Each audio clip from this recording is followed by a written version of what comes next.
আসসালামু আলাইকুম ভিউয়ার্স, আমি ডাক্তার মাসুম সরকার বলছি। আশা করি আপনারা সকলে ভালো আছেন। বন্ধ্যাত্ব সমস্যা নিয়ে অনেক দম্পতি আমাদের কাছে আসেন চিকিৎসা নেওয়ার জন্য।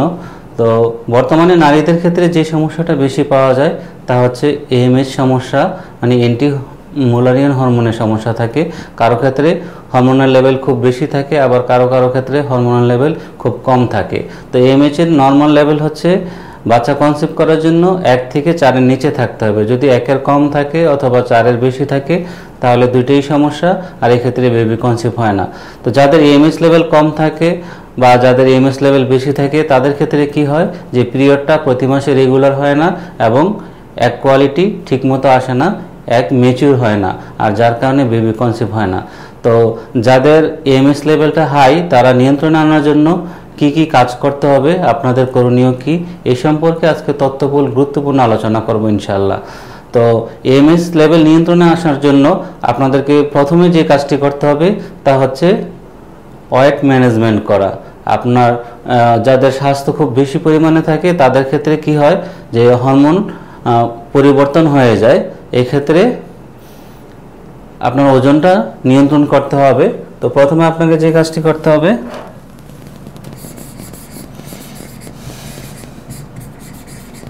maintain a healthy weight। BMI অনুযায়ী ওজনটা নিয়ন্ত্রণে রাখতে হবে। তো অনেকে ভাববেন যে বিএমআইটা কি। বিএমআই হচ্ছে যে আপনার ওজনটা নিয়ন্ত্রণ করার জন্য বডি মাস ইন্ডেক্স, এটা একটা। এর বিএমআই এর নর্মাল রেঞ্জ হচ্ছে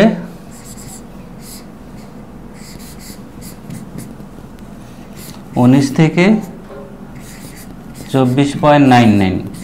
এই রেঞ্জের মধ্যে যদি থাকে তাহলে আপনার স্থূলতা না, আপনার ওজনটা স্বাভাবিক।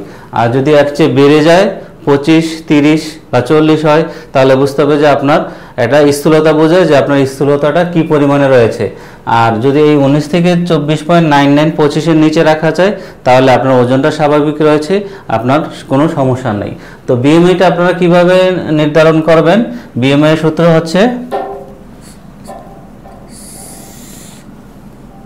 Weight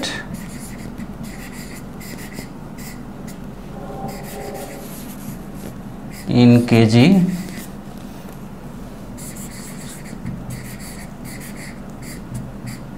height in metre square. এটা হচ্ছে বিএমআই এর সূত্র। এখন আমরা যদি এটা আমার বিএমআইটা যদি বের করি তাহলে আমার ওজন হচ্ছে 72 কেজি আর আমার হাইট হচ্ছে 5 ফিট 7, মানে 67 ইঞ্চি।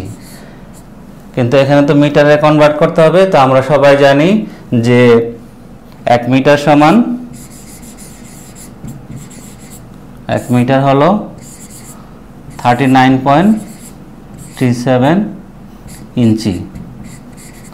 তাহলে আমরা এই 39.37 দিয়ে এটাকে ভাগ করতে হবে। তাহলে আসতেছে 72 মিটার আসবে 1.70 সামথিং স্কয়ার।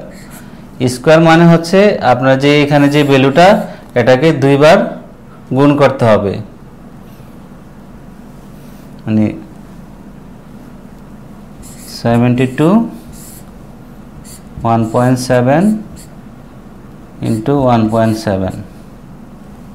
0 দিলে হবে, না দিলে হবে, সমস্যা নেই।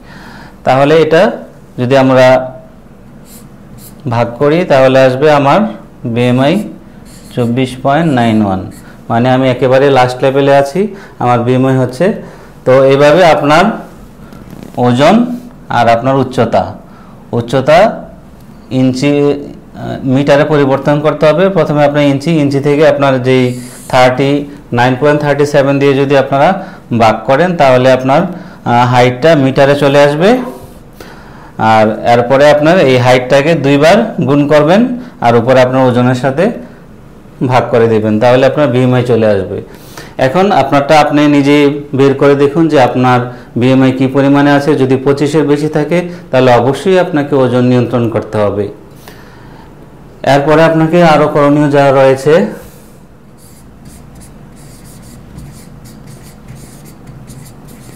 Exercise regularly. আপনাকে প্রতিদিন ব্যায়াম করতে হবে। ব্যায়ামের মাধ্যমে পুরোটা শরীরের রক্ত সার্কুলেটটা, ব্লাড সার্কুলেশনটা খুব ভালোভাবে হয় এবং এটা এএমএইচের উপর দারুণভাবে প্রভাব ফেলে।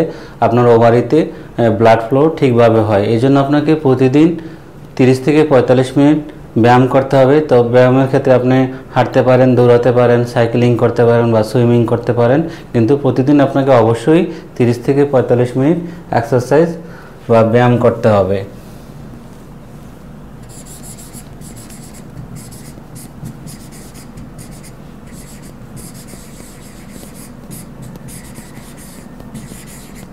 Maintain a healthy diet. সুস্থ থাকার জন্য, শরীরকে ভালো রাখার জন্য ভালো খাবারের কোনো বিকল্প নেই। এই বন্ধ্যাত্বের ক্ষেত্রে আমাদেরকে অবশ্যই কিছু খাবার মেনটেন করেই চলতে হবে, কিছু কিছু খাবার বাদ দিতে হবে এবং কিছু খাবার বেশি খেতে হবে, তাহলে আপনার হরমোনটা ব্যালেন্স হতে সহযোগিতা করবে। তো প্রথমে বলি, যে খাবারগুলো একেবারেই খাবেন না তা হচ্ছে রিফাইন্ড কার্বোহাইড্রেট। রিফাইন্ড কার্বোহাইড্রেটের মধ্যে রয়েছে সাদা চাল, সাদা চিনি, সাদা আটা। রিফাইন্ড যে কোনো খাবারই আপনারা খাবেন না। আর soft drink, fast food, ice cream, soya product এবং দুধের তৈরি খাবার একেবারেই খাবেন না। আর যে খাবারগুলো বেশি পরিমাণে খাবেন তা হচ্ছে সবুজ শাকসবজিটা প্রচুর পরিমাণে খাবেন। ব্রোকলি, পালং শাক, পাট শাক, ডাঁটা শাক, এটা বেশি পরিমাণে খাবেন। আর মিক্স বাদামটা খেতে পারেন, কয়েক রকমের বাদাম একসাথে মিক্স করে, কাজু বাদাম, পোস্তা বাদাম, আখরোট, চীনা বাদাম, ব্রাজিল নাট, কাঠবাদাম, এর সাথে মিষ্টি কুমড়া বিচি এবং সূর্যমুখীর বিচি একসাথে মিক্স করে আপনার সরিষার তেল অথবা ঘি দিয়ে ভেজে একটা পটে রেখে দেবেন। এখান থেকে প্রতিদিন 1 মুঠ পরিমাণে খাবেন। এটা আপনাকে আপনার হরমোন রেগুলেট করতে গুরুত্বপূর্ণ ভূমিকা পালন করবে। আর ফলের মধ্যে সাইট্রাস ফ্রুটটা বেশি পরিমাণে খাবেন, ভিটামিন সি যুক্ত খাবার, পেয়ারা, আমলকি, মালটা, লেবু, এগুলো বেশি পরিমাণে খাবেন। এর পাশাপাশি আপনারা আপেল, আঙ্গুর, আনার, কলা এটা খেতে পারেন। আর এর পাশাপাশি আপনারা রসুনটা খেতে পারেন। রসুনটা শরীরে ব্লাড ফ্লো হওয়ার জন্য গুরুত্বপূর্ণ ভূমিকা পালন করে। তবে রসুন সরাসরি কাঁচা খাওয়া যাবে না, এটা সিদ্ধ করে খাবেন, ভাতের সাথে খাবেন অথবা ঘি দিয়ে ভেজে খেতে পারেন।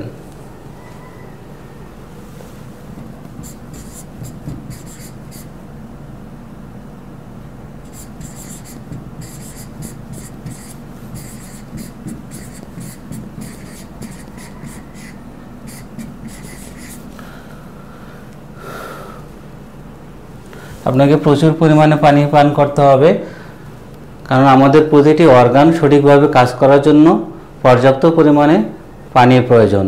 আর পানি যদি আপনি ঠিকভাবে পানি না খান তাহলে আপনার এই প্রতিটি সিস্টেম ঠিকভাবে কাজ করবে না, আপনার ওভারিতে ব্লাড ঠিকভাবে ফ্লো হবে না।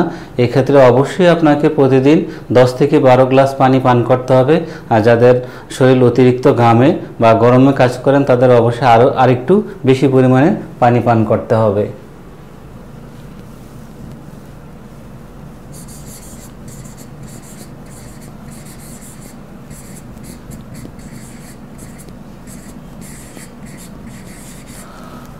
বর্তমানে আমরা সবাই কেউ না কেউ কম বেশি এই স্ট্রেস এর মধ্যে আছি।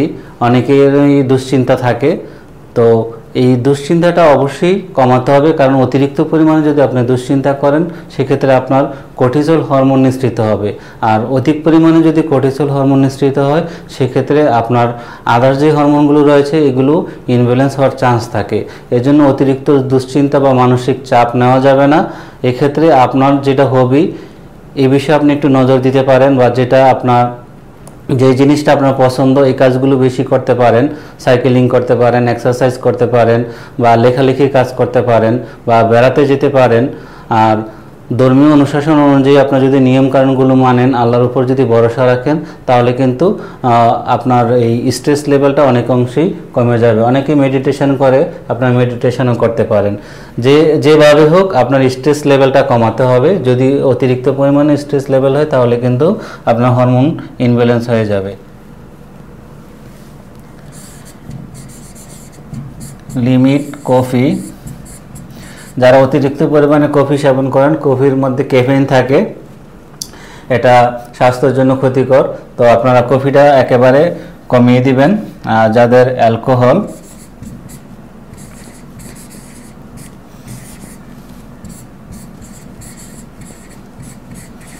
বা সিগারেট সেবনের অভ্যাস রয়েছে, এটা অবশ্যই পরিত্যাগ করতে হবে।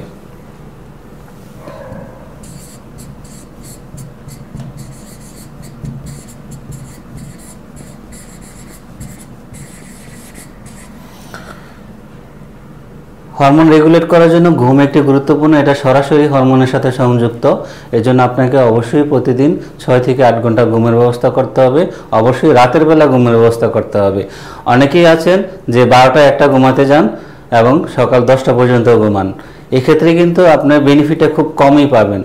ঘুমের যে মূল ক্রাইটেরিয়া, আমাদের যেই দেহঘড়ি রয়েছে, এটা কিন্তু 8টা থেকে 9টার মধ্যেই ঘুম শুরু হয়। আর আপনি যখন 9টার মধ্যে ঘুমাতে যাবেন তখন ঘুমের যেই মূল যেই উপকারিতা, এটা আপনি 100% পাবেন। আর যখন আপনি 4টা 5টার পর যখন ঘুমাবেন তখন কিন্তু এটা 100 থেকে মাত্র 10% বা তার চেয়ে কম চলে আসে। এই জন্য আমাদের হরমোন বা পুরোটা শরীরের মেটাবলিজম চেঞ্জ হওয়ার জন্য ঘুম দরকার। আর এটা অবশ্যই হতে হবে রাতের ঘুম।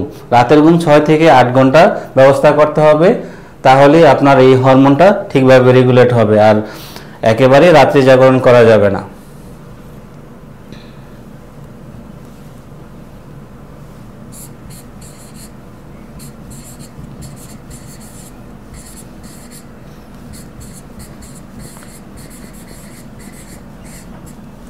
কিছু কিছু সাপ্লিমেন্ট রয়েছে যেগুলো বন্ধ্যাত্বের জন্য খুবই উপকারী। তো আপনারা এই সাপ্লিমেন্টগুলো গ্রহণ করতে পারেন, তবে অবশ্যই সাপ্লিমেন্ট নেওয়ার আগে ডাক্তারের সাথে পরামর্শ করতে হবে। তো সাপ্লিমেন্টের মধ্যে রয়েছে CoQ10, এটা এক ধরনের এনজাইম, এটা খুবই শরীরের জন্য ভালো কাজ করে হরমোন নিয়ন্ত্রণ করার জন্য, এটা আপনারা সেবন করতে পারেন। ফলিক অ্যাসিড,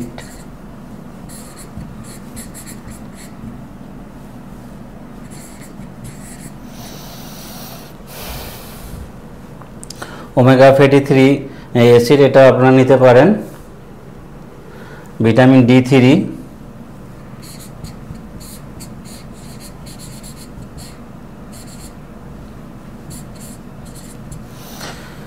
তো ভিটামিন D3 অনেকেরই স্বল্পতা থাকে, ঘাটতি থাকে, এটা কিন্তু বন্ধ্যাত্বের অন্যতম কারণ।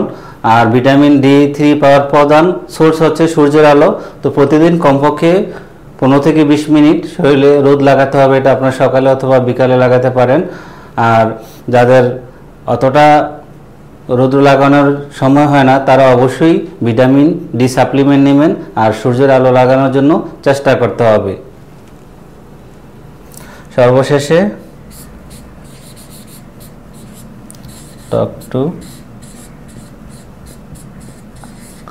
এই নিয়মকানুনগুলো ফলো করার পাশাপাশি আপনাকে ডাক্তারের পরামর্শ গ্রহণ করতে হবে, কারণ ডাক্তার আপনার অবস্থা অনুযায়ী কিছু সাপ্লিমেন্ট দিবেন, কিছু মেডিসিন দিবেন, যেটা আপনার ইনফার্টিলিটির জন্য খুবই গুরুত্বপূর্ণ ভূমিকা পালন করবে এক কোয়ালিটি বাড়ানোর জন্য।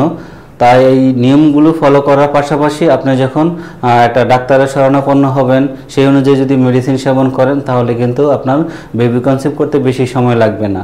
তো অ্যালোপ্যাথির ক্ষেত্রে আপনারা যেই ধরনের ডাক্তার দেখাবেন তা হচ্ছে শুধুমাত্র ইনফার্টিলিটির ডাক্তার দেখাবেন, কারণ ওনারা শুধু বন্ধ্যাত্ব নিয়ে কাজ করে। আর হোমিওপ্যাথিতে যারা বন্ধ্যাত্ব নিয়ে কাজ করে এমন ধরনের ডাক্তার দেখাতে পারেন। আমরা বন্ধ্যাত্বর যে কোনো সমস্যার জন্য চিকিৎসা দিয়ে থাকি, হোমিওপ্যাথিক চিকিৎসা। তো আপনারা হোমিওপ্যাথিক চিকিৎসা গ্রহণ করতে পারেন। কেউ যদি রিপোর্ট দেখাতে চান তাহলে আমাদের হোয়াটসঅ্যাপ নাম্বারে পাঠিয়ে দিন। চিকিৎসা এবং পরামর্শের জন্য আমাদের সাথে যোগাযোগ করতে পারেন। আর কেউ যদি কোনো বিষয়ে ভিডিও চান তাহলে অবশ্যই কমেন্ট করে জানাবেন কী ধরনের ভিডিও আপনারা চাচ্ছেন, তাহলে আমরা চেষ্টা করব আপনাদের প্রয়োজন অনুযায়ী ভিডিও দেওয়ার জন্য। তো ভিডিওটা যদি ভালো লাগে তাহলে অবশ্যই লাইক দিবেন, কমেন্ট করবেন, বন্ধুদের সাথে শেয়ার করবেন, সাবস্ক্রাইব করে আমাদের সঙ্গে থাকবেন। তো দেখা হবে পরবর্তী ভিডিওতে। ততক্ষণ পর্যন্ত আল্লাহ আপনাদের ভালো রাখুক, সুস্থ রাখুক, এই কামনায় আল্লাহ হাফেজ।